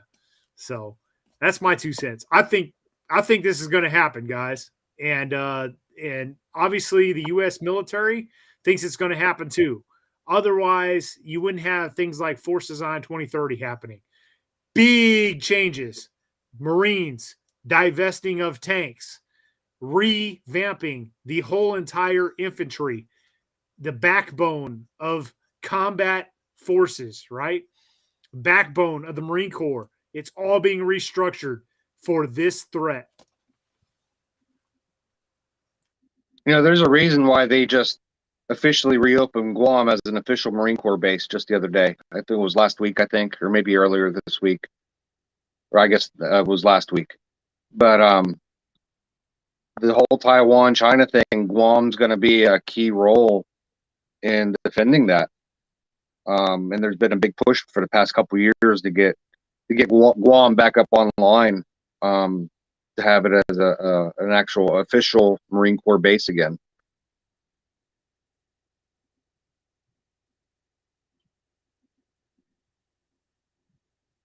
I just want to say I appreciate these super chats. It's funny to me, though, this stream, just like last stream, one of the biggest contributors to super chats is someone that does not agree with the panel whatsoever. So, but we do appreciate those guys that are kicking those in. Thank you. Well, I appreciate it. No, I appreciate it too. We hate to get, me personally, if we're all sitting here singing the same tune, well, what are we doing, right? We're in a big circle and you know what we're doing. But let's get some other opinions out there and let's see what the other side is. And it's one of the reasons that I watch a lot of CNN, a lot of MSNBC. I'm looking at a lot of Russian propaganda. I want to see what the other side is thinking, what the other side is saying, because one, you want to know what their viewpoint is. And two, sometimes the truth is somewhere in the middle. And if you're just looking at just one opinion straight down the line and everybody's in agreement, you're not really increasing your brain and you're not really stimulating your thought process. So I love to hear from people that have views different from mine, because you know what? If you've got a view, I'm not right all the time. And my wife's shaking her head that yes, I am. But I'm not right all the time. But sometimes, I'm open-minded that if I'm wrong, show me where I'm wrong, and maybe I'll change my view. Okay. How much you pay to stay, Bruce? All right, so this kind of echoes. There was a super chat by Texas Trucker earlier. It said that U.S. one China policy essentially does not acknowledge, Taiwan, right? That it treats it all as one China. Well, here's the deal, guys. China is responsible for it's something like 80 or 90% of the world's microchips and the technology there. What do you think is going to happen if the Chicoms take that over and they control that significant piece of the pie in terms of microchip production and all the other stuff Taiwan produces? Taiwan has been essentially a strong ally for us for many years. If you don't know the history of it, it's the nationalist government. So our ally during World War II, they had their own civil war, and it was going on before World War II. And then as soon as World War II ended, it kicked back up again. And unfortunately, the Chinese communists won the day. And our people, the people we backed, the people that were supporting of us and we supported during World War II, had to flee to Taiwan. And that is the remnants of them. Okay. We've had a lot at stake with Taiwan. And essentially, if the Chinese take over Taiwan, we lose complete control or any influence over the South China Sea. And the president has already said, they scrambled because he wasn't supposed to say it. Shocking. Biden says stuff all the time that he's not supposed to say. But he already said, like, we will not tolerate an invasion of Taiwan. Essentially, we're going to war if China invades it. Yeah, just real quick, I just wanted to touch on that. Listen, if you're from Taiwan and you're watching this stream, I'm going to give you a little dose of reality, or for any country for that matter. We don't care about you because of who you are or what kind of people you are. We care about you because what you can do for us. That's just the American way, and it always has been. Now you won't hear this from American politicians or American news agencies or any of that crap. We only care about you for what you can do for us. And that's probably true with every other country as well. So when it comes to U.S. and Taiwan and Chinese and China and Taiwan, China doesn't want Taiwan because it loves the Taiwanese people. China wants the Taiwan for what Taiwan can do for China, or because of what Taiwan is doing for the U.S. and other Western countries. And like Brett said, it's all about these microchips. Listen, if Taiwan wasn't offering anything to the United States, we wouldn't even be involved in this thing, or barely involved in it. But we are very deeply invested in Taiwan because of what they have to offer for us. Now, what do we learn from this? We have to diversify, right? We need to be making chips here in this country, and that has started. We learned our lesson. We should have learned this 200 years ago. Nothing's changed with trade and depending on other countries. Make everything here in the U.S. so if something crazy happens to some country, whether they're invaded or whether they have a change in political power or whatever, we're not left out there with our junk in our hands, that we have no problem stepping up production here and never skipping a beat. But listen, we're learning about it, okay? So this is Bruce just giving you a little dose of reality. And I know Chad's fixing to step off here, and this is Chad's wheelhouse. So I want Chad to speak on this. So I'm just going to close out because I got to run, but I still don't think China has the stones. Everything they're doing is being done by themselves. I mean, who are their allies? North Korea? Russia's kind of busy right now, so I don't think Russia's going to have much to say about that. But I think we in the West are about to assume a new role, a role that we're not really accustomed to, and that is assisting resistance in places like Taiwan. We've been fighting as counterinsurgents for a long time, and now we're about to be funding the insurgents or the resistors or however you want to look at them. Yeah, that's all I got to say about that. I got to run. So, gentlemen. See you, Chad. Appreciate you, brother. See you next time. All right. All right, guys. We are at the 1 hour, 51 minute mark. And I think this has been a good stream. I think we've stated all of our opinions on this. I think it's probably about time we start wrapping this up. So let's start going around the horn. All three topics of conversation, feel free to comment on specifically this one. And then I do want you guys to talk about your YouTube channels and what you got coming on down the pipe, including you, Bruce. Roger that. All right, Les, you got the cover. Okay, tanks to Ukraine, not going to make a difference, not unless we start sending them by the hundreds, which I do not think is going to happen in the immediate future. As far as civilian night vision goes, yes, go get some if you can afford it and are willing to train for it. The price of night vision and thermals is coming down, in some cases dramatically, so it's more accessible than ever. So the more accessible it gets, the more you should consider it. As for war with China, I'm surprised, like I said, I'm surprised it hasn't happened already yet. Will it happen in 2 years? I don't know. A general from Air Mobility Command, he's not a strategic expert in warfare. I mean, heck, his command is jokingly referred to as airplane may become, so I don't know how much stock to put in that. On my channel, I've just been doing some coverage of the One Shepherd semesters from last fall. The last video I just put up Friday has an excellent firefight in it, one of the best I've ever captured on film, so please check that out. You will enjoy it. I've got some gear test reviews coming up, and lots of great stuff happening this year, so stay tuned to my channel. So as far as the Chinese thing goes, I'm mostly in agreement with Chad. I think there's a lot of stuff going on domestically and with China's population as well. They may postpone things. I don't think this 2-year timeline is going to be accurate. Hey, I could be wrong, but I just think if there's anything like that on the table, it's going to get pushed out a little bit. As far as what I got going on right now, I just redesigned some gas block drill kits for Aero Precision gas blocks. So if you want to drill pin your own DIY, I got some kits for you for those gas blocks. And then I've been working on some rifle designs. Some different iterations. Right now, this is just toy form, but I got to test one of them out at the Winter Forge, and that was promising. And just kind of tweaking it along. I don't know what I'm going to do with it ultimately, if there's going to be a way to commercialize it or what. But right now it's a good intellectual project just to kind of see where I can take it.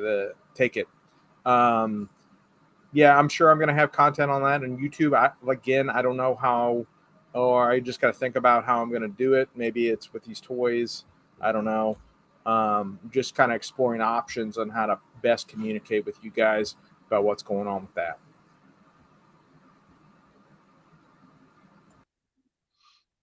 It's only for the coolest of the cool guys. You got to be on the special club to get a Polaris Worldwide Logistics shirt. All right, I'm going to be joining that club, whatever it takes, real soon. Real quick, to Klein's point, guys, he kind of briefed over this, but this deserves pointing out. If you're not pinning your gas blocks, you're doing it wrong, in my opinion. All of my gas blocks that go on all of my go-to builds are absolutely pinned, and I pay extra money for that. So that's a neat little tool you've got there, Klein. I've got to get with you after this thing and see if I can get one of those. That's fantastic. A pinned gas block. That's the most secure way to attach a gas block to your rifle. That's the way the military's done it from the very beginning. And a pinned gas block, you don't have to worry about that coming loose in the field, and you end up getting gas leaks and failure to extract, failure to cycle. So that's a great piece of kit that you got there. Secondly, I just wanted to take my time real quick to talk, just to reiterate for you guys that are watching this stream. Buy what you can afford. Don't put yourself in a poorhouse. Focus on your basic gear. Okay. If all you can afford, we used to use the old saying, if all you can afford is an SKS, back when they were $100 a piece, that was the old saying. But now it may be, if all you can afford is that $500 Palmetto State Armory entry-level AR, well, brother, that's what you got, and that's what you start training with. The training is more important than the rifle. Get the basic kit rifle, and then when you've got money, if you've got free money, if you've got stuff you can sell to accumulate some money that you can reappropriate, you can start looking at high-speed stuff like lasers and NVGs, thermals, and things of that nature. But don't think for a minute that you don't have enough, that because you don't have that high-speed stuff that you can't be effective, because you absolutely can. All right. As far as tanks, I don't have one. I'd like one. So if somebody wants to donate one to me, I'll train on it and go from there. NVGs, definitely looking at it for the future. Don't know which way I'm going to go with that yet. Again, if you're going to do it, feed your family first, pay your mortgage, and just save up for it, and then train. And as far as China goes, I think the statement that the general said, I can't remember his name here offhand. I watched some videos on it this morning. I think it was more of a dig towards Biden than anything, saying that if anything's going to happen with China and Taiwan, it's going to be within the next 2 years while Biden is still in office. Whether anything kicks off or not, I don't know. I sure hope not. Go ahead and turn it back to you, Brent. All right, so kind of going to our first topic of the night, tanks to Ukraine. again, I'm not necessarily opposed to weapon systems going over to Ukraine. I do have my concerns about sending our latest and greatest over there. I think we can send like stuff that's sitting in boneyards and mothballed stuff and just recondition it and send it over there. Old stuff, not our current issue weapon systems. That's my 2 cents. I'm more concerned, more than giving them the latest and greatest. I'm more concerned about the fact that we've given them so much that's depleted our current stockpile, right? It's cut into our ability to train our own guys for war. And I just don't know if our manufacturing capability can keep up with demands, especially if the third topic tonight transpires and unfolds, war with China in the next 2 years. I don't know.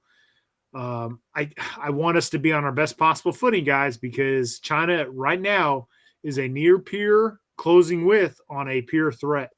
And that is not going to be an easy fight. And we've been used to wars where we've had low casualty numbers. That ain't going to be a war where we have low casualty numbers, guys. Peer-to-peer threat, think more Ukraine. Look at what's going on there. And that will give you more realistic casualty numbers on what a peer-to-peer fight's going to be. So I want our guys to be the best possibly equipped, the best ready, the best trained going up against the Chinese. And that's what my concern is with sending so much to Ukraine, is that it's depleting our ability to be ready and trained for that China fight. That could potentially be happening sooner than later. Topic number 2, civilians with NVGs. 100% all for it. Think you should get them. Do what you got to do. I said during that portion of the topic conversation, I'd rather have a $500 PSA basic entry AR rifle with a $300 freaking primary arms optic that I can passively aim with my entry level PVS 14s than not having them at all and having some high dollar AR 15. 100%. And being able to take that weapon system to train with, as opposed to having some high dollar weapon system that I can't train with. If you have the money, yeah, absolutely, get the high dollar stuff and go train with it. Obviously, training is the key. Okay, but there's a significant capability increase with fighting at night, and I've had the luxury of training multiple semesters at One Shepherd for the last, I believe, 4 years, and I've seen from back when I first started going to just a handful of people had NVGs to you go there now, guys, and it's well over 50% have night fighting capabilities in terms of night vision goggles. Okay, that is just a testament to how much availability that stuff is now on the market. And as more availability increases, price is going to start coming down, but it's not going to come down that drastically. So again, I recommend where your priorities at. Do you have the latest and greatest cell phone? I don't. Okay, so that I can spend it on making sure I have night fighting capabilities and other things of that nature. Make sure I have ammo for training and money for training, stuff like that, along those lines. So that's where I stand on the civilians with night vision topic. Last point, war with China, probably sooner than later. I'm sure as hell planning on it, guys. I hate to say it. I think it's going to happen. If it doesn't, hey, we're good on us. Okay. Being ready for that is the best deterrence to the enemy. And if you don't believe that China is the number one enemy right now in the world, you are sadly mistaken. They are without a doubt an evil empire, guys. Uyghurs, millions of people locked up. They are bad juju. I'm not talking about the Chinese people.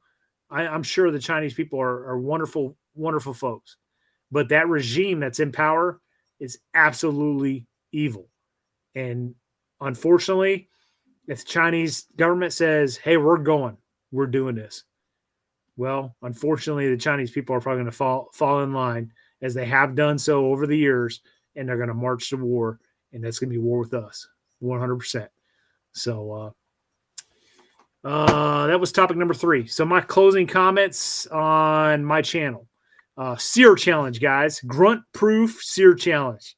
All right, this has been building up for a while. This is debuting on February 5th. That's next week. first episode. I think they're going to have 10 episodes.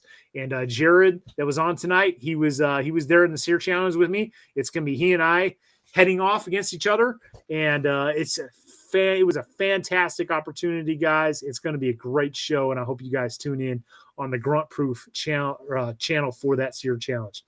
Also, I want to point out that I recently did a stream with my old company first sergeant from the invasion, Sergeant Major retired Archibald. This was not a live stream. I recorded this, and I have the recording. And what I'm doing right now is I'm going in and I am plugging in pictures that I have. I just happen to have this right here. I literally have a shoebox, guys. And in this shoebox are all my pictures from war. Okay.